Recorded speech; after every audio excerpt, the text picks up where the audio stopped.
Hello, I'm coming on live. I'm Cheryl Seco, and this is an unplanned live video.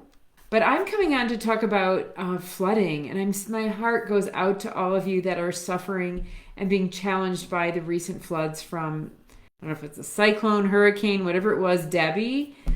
And it struck me that one of my sisters was also affected, and her house was flooding, and she reached out to call me right away. And it struck me that I probably should share what I told her with other people, because there are some things that you can do and that you should do that I would do in that situation, which is so unfortunate. So it can happen anywhere, it can happen to anyone, for sure. So if your home has been flooded, even if the water has receded, if water has come up and damaged any upholstered furniture, any rugs, if anything that is upholstered or carpeting, rugs, and it was underwater, under flood water, then it needs to get out of your house, and it's not savable. Don't save it.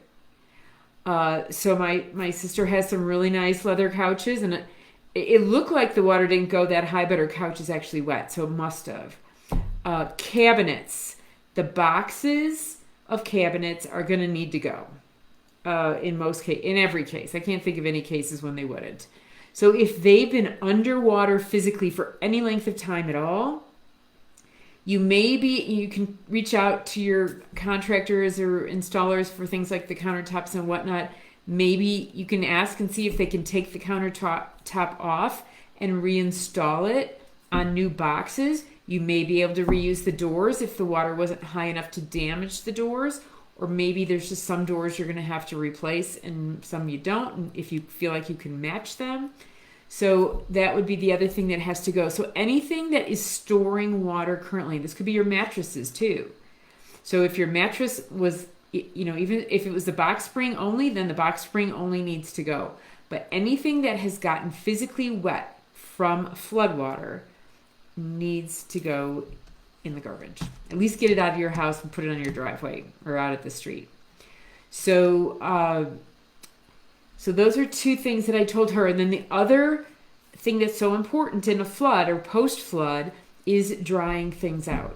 And so she was asking me about her garage that had also gotten flooded, had a lot of stuff in it that was eventually going to be gone through and decided what to do with it, whether it was from her kids or other people in her family that had left it at her house. She was asking about opening the garage door or closing the garage door. I did think that it was probably best to open the garage door in that case, so you're not trapping damp materials. But that the other best thing to do if you're in one of those situations with a ton of stuff in the garage is create as much air movement as you can. So if there's a door in the back and the garage door in the front, open both so you get air moving through. Create aisles of space between piles if you have a lot of piles, so that you can get as much air movement as possible until you can get around to getting whatever's wet outside. It's probably going to go in a dumpster. If there's anything that you want to save, maybe clothes possibly that could be actually washed in a washing machine and dried completely in a machine, that maybe you can save. I mean, definitely would be looking for pictures and special memorabilia. If you're not sure if you can save it, what I usually recommend people do is, or what I did for myself was when we once had a basement flood in a rental house or in a house that we were living in temporarily, and I put some of my drawings that had gotten wet that I wasn't ready to do anything with, I put them in Ziploc bags in the freezer. And then so that I could address them later, basically. So that would be what you could do with special things until you can figure out if you can find someone. Mold won't grow below freezing. Now, in my sister's case, her refrigerator was trashed too because it was underwater. So her refrigerator and freezer, she doesn't have one. The other pieces of equipment that I would recommend people have is a fan. So, and I know by looking at Amazon to try to see if I could buy her some fans, that those are going to be in, a lot of people know this trick. moving air dries faster than stagnant air. So in your house, I would keep, if your air conditioning is still working, I'd keep it on. But I would be adding a lot of dehumidifiers, as many as you can. Usually dehumidifiers are sized for a certain square footage, so you would want to pay attention to that. Figure out how many square feet does your dehumidifier work for. Remember that vaulted ceilings are going to count for more square footage.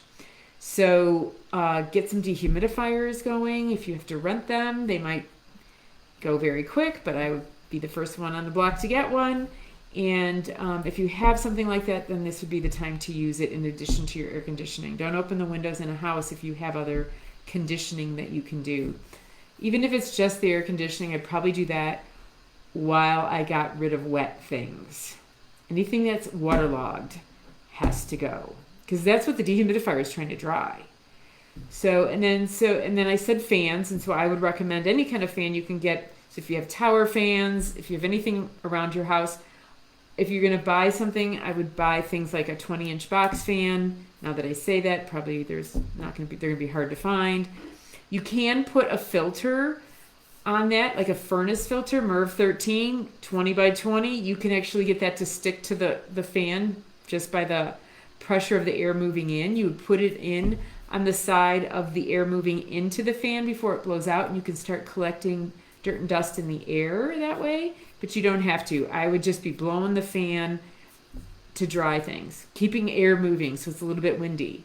So think about when you're trying to dry clothing outside on a line, even if there's no sun, if there's at least wind, there's a chance it's going to dry a little bit. So that's our goal. Moving air dries faster than no air. Dry is the most important thing. The first thing is anything that's been underwater that could soak up water. That includes your couches, upholstered furniture, carpeting, padding of carpeting, mattresses, clothing stuff on the floor of your closet. I have that in my closet, so I know there's stuff down there. Some of that you may be able to wash or clean, but just get it out of your house right now. The couches, unfortunately, are probably not going to be salvageable, nor the mattresses if they've been underwater. Your cabinets probably not either. So you won't be able to get the cabinets out right away. That's kind of a longer term thing, but if you have anybody to help you, start taking your stuff out of the cabinets, because you probably can save that.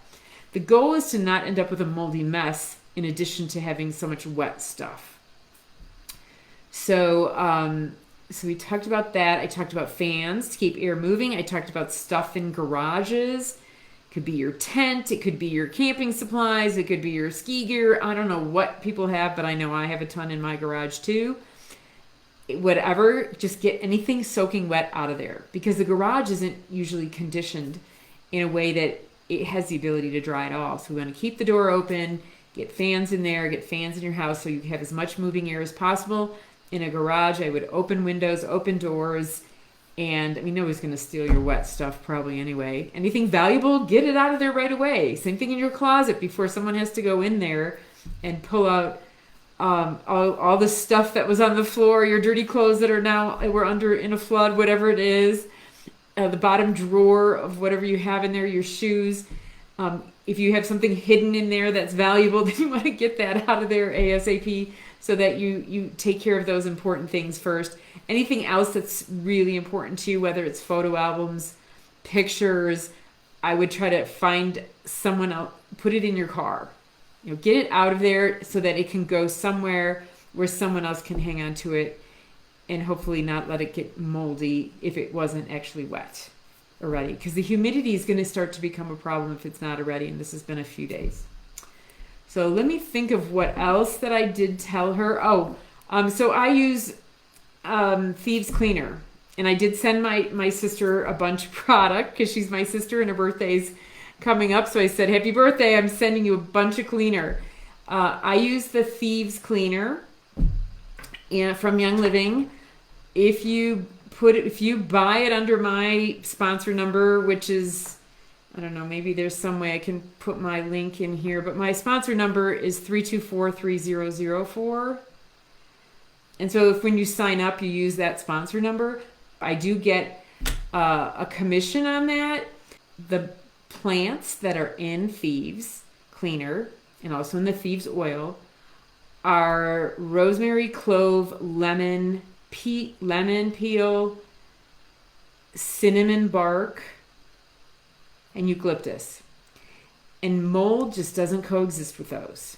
And so when we're struggling with the potential for a moldy situation, that's a good cleaner to use. I would use as little water as possible. So the cleaner that you'll buy, you want it to be in a spray bottle. Now you can use dish soap, you can use some other things, you could use borax, you could use baking soda, if whatever you have that you can get immediately. But long-term cleaning, I do recommend using an essential oil-based cleaner that has highly concentrated and that can be used with as little water as possible. I dilute it slightly and put it in a spray bottle. So I do dilute it somewhat, put it in a liter spray bottle, and that's kind of your bottle of cleaner you can spray, because we don't want to dump the bucket on the floor. We don't want to saturate wet things even more. So that is what I sent my sister. I also sent her some of the oil. She has a diffuser. There's a specific diffuser. And if you buy the products under me, I'll tell you about that. You can reach out. You'll have my contact information. And that's youngliving.com. My sponsor number is 324-3004. And I'll do my best to help. We have some recorded information that would be we give people on that, so that's really efficient. So, but otherwise it's clean, dry. Probably dry first before you clean. And stay calm. It's going to be okay. Now, the other thing I told her about her walls was she doesn't know how high the water went up. She couldn't really see, but she knows that her couches and maybe her mattresses, but definitely her couches that had legs and they were up off the ground, actually were wet. So, and she could kind of tell how high the water went up in the cabinets. And so with that information, I would say that you want to remove your baseboards. If they can be removed, any wall baseboards that have been underwater, I would remove the baseboards. If they seem like they're in good condition, and I'm not sure if they could be or not, but maybe there's some reasons why they could be, I would get those outside, up off the ground, and protected somewhere, because you may be able to reuse them. If it's going to be a big project anyway, then I wouldn't bother trying to reuse them. And then you're going to need to do a flood cut of the drywall. They call it a flood cut. So you're going to need to go at least 18 inches to 2 feet above where the water line went. And oftentimes on wood, especially if you have wood framing over a concrete block, for instance, which is what my sister's case is, then there'll be some staining on the wood. Usually you can tell where the flood line is on wood, especially if it's been underwater. So I would do a flood cut of the drywall and remove all the wet insulation and an additional 18 inches to 2 feet above. Then every situation is going to be different, but the wood framing, especially if it's not structural, may not be something you want to save. Say you have concrete block and it's just kind of furring to hold up the drywall and let electric run through. If you have a wood structure, then that gets a little bit more tricky, and I would say you're going to need a lot more advice on that, and probably not just a remediator. You may need a builder who has a license, an architect, structural engineer, to help figure out what should be removed and what could be saved. So, but I know there's a lot of homes that were in the flooding zones that are concrete block on slabs, but know that the slab is a giant sponge. It's going to take, what they say is like something like a slab of concrete or a concrete foundation dries about 1 inch in 30 days. So if you had a 4-inch slab and it was underwater for any length of time and really soaked in a ton of water, then that could be like 4 months.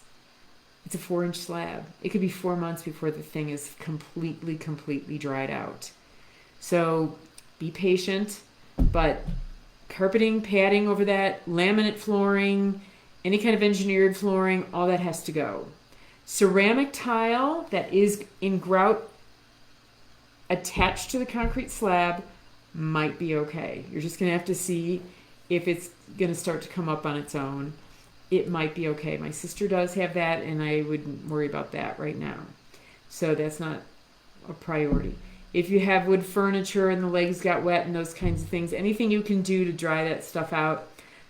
The sun is your friend. Of course, after a storm, we often have more storms and more rain. But if you have moments of sun, mold doesn't like sun. So I would be drying my furniture off that I'm going to try to save. Say it's simple wood furniture or something that just the legs were wet. I would take that outside in the sun and try to prop it up somehow safely and turn it upside down so that the sun could give a suntan to whatever was exposed and really try to help it dry. Wood is going to be the same way as concrete, and it's going to take a while if it's been underwater for it to dry, and it may not even be salvageable. But know sometimes, like with couches, say if you had, or a table, some kinds of tables, you can unscrew the legs, take the legs off, and you can throw away the legs, and the top you might be able to put new legs on. So that's another idea. Let's see. Okay, Robin's saying, I thought oil and water don't mix. They don't. Robin, you're super smart. They don't mix. So we're not you can't, so I'm suggesting Thieves Cleaner. And the reason why and that's a different product. There's Thieves Oil and there's Thieves Cleaner. Now you can put Thieves Oil into Thieves Cleaner and make it even more robust. But the reason why you use the Thieves Cleaner is because Thieves Oil is already in it and it has an emulsifier. So it has a component in the cleaning solution, highly, highly concentrated, like I said, although I did buy my sister several bottles of it's like a 96 ounce bottle. It's a big bottle. There is a 28 ounce bottle too. But so it has an emulsifier so that the oil and water do mix with the emulsifier. Now, say you have eucalyptus oil or I mean, I honestly don't know that tea tree works that well, but you could use it. And you put it in dish soap, it'll also emulsify and spread it out. But you still don't want to use a lot of water, which is like why I like the cleaner, because it's designed to be highly concentrated. For dirty situations, it's recommended to dilute it 15-1. That means 1 ounce of cleaner to 15 ounces of water. And you can do less. So when I do my spray bottle, my liter spray bottle, I'm usually using like a cap full of cleaner in the spray bottle. The cleaner, highly concentrated, is a little amber. So I can just tell that the spray bottle is more amber than my bucket of water. If you're just doing routine cleaning or something, you're cleaning a second time or something, you can dilute 30-1. But again, we want to, if we're going to mop the floors, for instance, even the concrete floors, then you want to use a damp, squeeze the excess water out of the mop and just do a damp washing.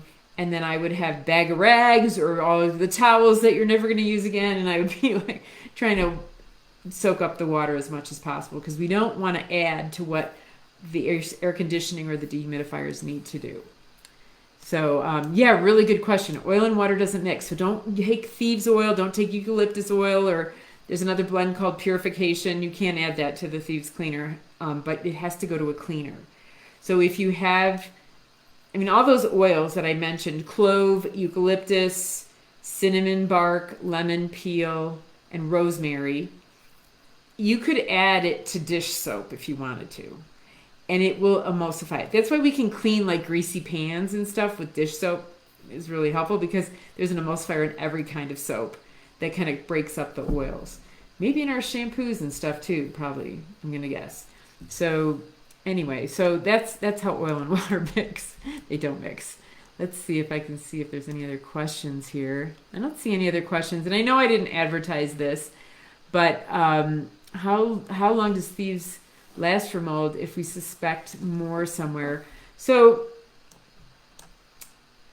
Dr. Close did a test, and I did the same test, and you can do the same test. So he took so what I did, I'll just tell you what I did. He did the same thing, so I was copying him. And people have on concrete, like in the shade. So you have a place on your patio that's in the shade, and it's kind of black there. The concrete doesn't look clean there. And it's because it's in the shade, sun doesn't hit it, so it's possible that it looks a little moldy. So what you do is you get a bucket of soapy water with the Thieves Cleaner and a bucket of rinse water, and then I use a stiff scrub brush, and I scrubbed a square. So I had it on some limestone. It was like on a half-height wall that had a limestone top to it that was under cover, so it was in shade, and it just never, but it started to look kind of nasty. So I scrubbed it with a stiff scrub brush with the cleaner. Then every time I rinsed my scrub brush, I rinsed it in clean water and then got new soap with a clean brush. And I made a square. I made a square about this big in the dirty stuff. And it was in my front porch, but it wasn't right by the front door. So I kind of let it be. And it stayed for a year. That square stayed clean for a year with the rest of it kind of black around it. And then eventually some of the stuff started growing into it. So we don't know for sure how long. I mean, the goal is always to remove the source. If we have water damage somewhere else in our house that we didn't realize and it didn't get removed, it didn't get dried quickly, then mold's going to grow there. And if there's more mold than other things to fight mold, then and the conditions are right, then you can clean the mold and it'll come right back. And that's what we want to avoid. So I think the other thing that I haven't mentioned that I would mention for flooding is be monitoring your humidity. If you never did before, that's okay. Start now. Get these. I have one here on my desk, little thing. So my humidity right now is 33%, and it's been raining where I am all day. So you want to keep track of this humidity, but don't rely on your air conditioning thermostat. Some of us have those really fancy thermostats that tell you the humidity and everything about your house, but it's in one central location. We don't want to rely on that. We want to measure our humidity on the perimeter of our home where the water came in. We can measure it in the middle of a room, but I would keep a diagram or a log or make a Excel spreadsheet, whatever it is that works for you, of what you're finding in different locations. So I would measure the middle of the room, surely, or on a desk or a table, but then I would go measure again in the outside corner on the floor. And these little ones, these are, they need a few hours to really acclimate. So you have to leave it there for a while. On my website, avoidingmold.com, so that's my website, there is a free tools list with links that are the tools that I personally own or have used personally, and I've either bought it before and would buy it again, or I have it in one of my cabinets here. And I have a bunch of different brands of these, but I also have a point one that is in that list, and that one's more instantaneous. It still takes a couple minutes, like 2 minutes, to read what the humidity is, but you can point it in a corner and get the humidity reading in the corner, and you can do it in the middle of the room, you can do it in a different room. And I can tell you that I've been in situations with clients where you go down in a basement is one I'm going to tell you about. Go down in the basement, that's why they're calling me in, because they feel like they might have mold, but their dehumidifier turns off at 40% relative humidity, and it all seems good, dry down there. Now, when I was walking up to this house, I noticed that they had a downspout problem at an outside corner. So I go in the basement, and I'm looking around. The basement's finished, and this other area isn't. In the middle of the rec room in the basement, it was 40% relative humidity. But when I took my point meter and I looked at the corner down by the floor, at that location, it was 80. So remember that dehumidifiers are going to take an average of wherever they are. Furnaces, air conditioning systems with a thermostat on a wall in the middle of the house, that's an average of that's only right there where it's measuring. So it ends up being kind of an average of the house, and we really want to know what the humidity is in isolated areas. So, and if it's off by like 2 or 3 percentage points, or even 5, I would say 3 is usually the number where I'd say it doesn't matter. If you start to see 10, 15, 20, 30 percent points off from the middle of the room, then there is some stored water there that is drying and can be measured there, but you can't feel yourself personally, and you can't see possibly. And so that would be a clue. You can do this in your bathrooms. For those of you who haven't had a flood, this is I do this because it happened to me. So we had a leak this is my story anyway. So this is why I do this work. So we had, about 20 years ago, one of my children got really sick. We had mold in the ductwork. So keep that in mind.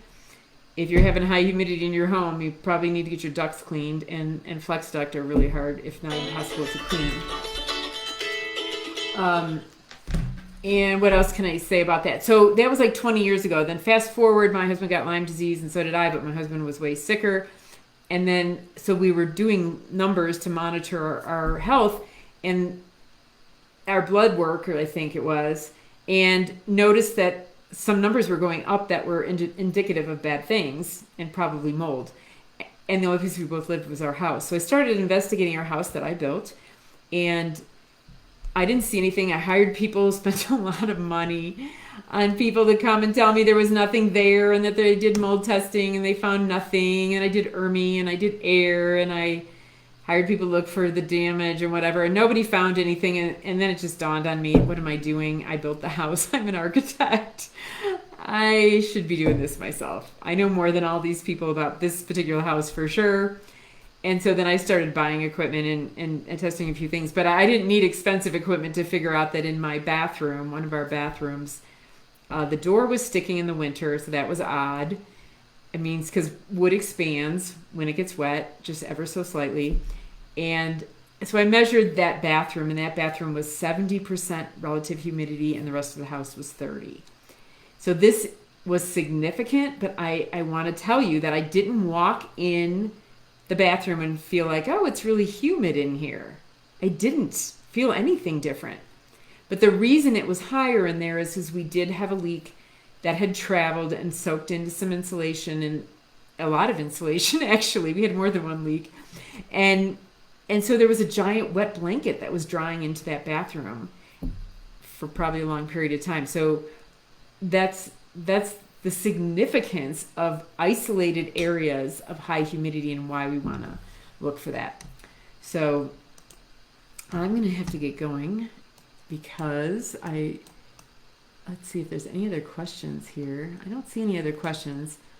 Is it okay to drain a dehumidifier into the basement floor drain? Yeah, you can go into the basement floor drain. That would be fine. I'm assuming your basement floor drain goes somewhere, but yeah, you can go into the floor drain in the basement. You can go into a sink. Sometimes we put ours, at least on our second floor bathroom, we put it up on a counter in the bathroom so that we could drain into the sink or drain into a tub. They do make dehumidifiers if you're buying one that have pumps for that drain, and so that could be helpful. What about fogging with straight thieves into air ducts? How long does that last? You know, it's all going to matter. How long anything lasts depends on how bad your mold situation is. Air ducts getting moldy is always because, one, there's dirt and dust in the ducts. I mean, that's a food source. But two, that there's a big mold source somewhere, and it's probably somewhere else in your house. Or there's high humidity that's causing condensation in your ducts.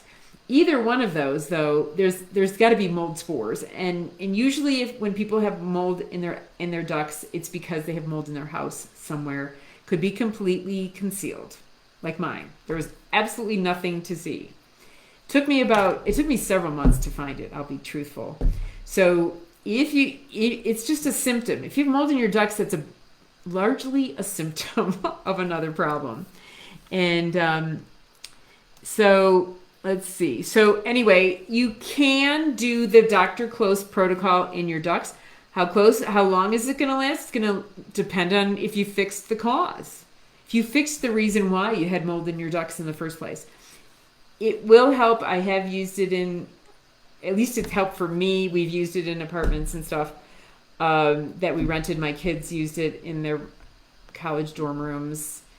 I will not say that they completely felt great, but they were able to stay for longer than they would have if they didn't use it. And so sometimes we do that, and we alternate your purifiers and opening windows, dilute when you can. So if the temperatures drop and the humidity's dropped outside, open all your windows in your entire house and air it out and start over. My basement floor drains into gravel underneath. Whoa, that's bad. So don't put it there. Don't put it in the floor drain if your floor drain isn't going to the sewer. I'm pretty sure my condensate drain on my furnace for air conditioning is in the basement, and the condensate drain goes.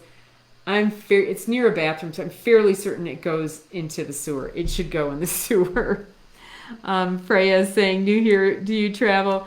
I work virtually, so I do individual consults virtually, and I have a lot of online courses on my website, avoidingmold.com. There's one called Found Mold Now What, which is just what to do. That's like the first steps when you find mold. But that is part of a bundle that's called the Mold Experts Bundle. It's honestly one of the most affordable 5 hours of content you will ever find on the internet. And I don't say that lightly. I bought courses, and I'm always buying other people's courses and thinking, oh, mine is so much better. It has what you need. So Mold Experts Bundle at avoidingmold.com. You'll be able to listen to me talk like this, only I'll be recorded, so you can do it at any time. You can stop and start. You can start over. And I share links, and I share pictures of what you're supposed to be doing. I have how to remove your carpeting in there. And those pictures are actually my daughter removing her carpeting in an apartment. So after they realized they had termites. So what's my opinion on a specific air purifier? I would say air purifiers are covering up symptoms. And I have had clients with every kind of air purifier. So I am not going to say that that's going to solve anything except maybe temporarily giving you some relief. But there's a root cause, and eventually the mold will overtake any air purifier. And think about it too. If it's in the exterior walls and you have the air purifier running, the mold has to fly by somebody to get to the air purifier. And eventually the mold, which is multiplying thousands of spores an hour, especially if it's being fed, will overtake any air purifier, especially one that's sitting in the middle of the room, but they all will. So that's all for today. I hope this is helpful. Check out my Mold Experts Bundle at avoidingmold.com. My Moisture Basics is a mini course if you want to get started looking for defects. And my master course is How to Build a Safe Home. And that is like everything you need to know if you're building or doing major renovations. And if you had a flood, you're going to be doing a major renovation.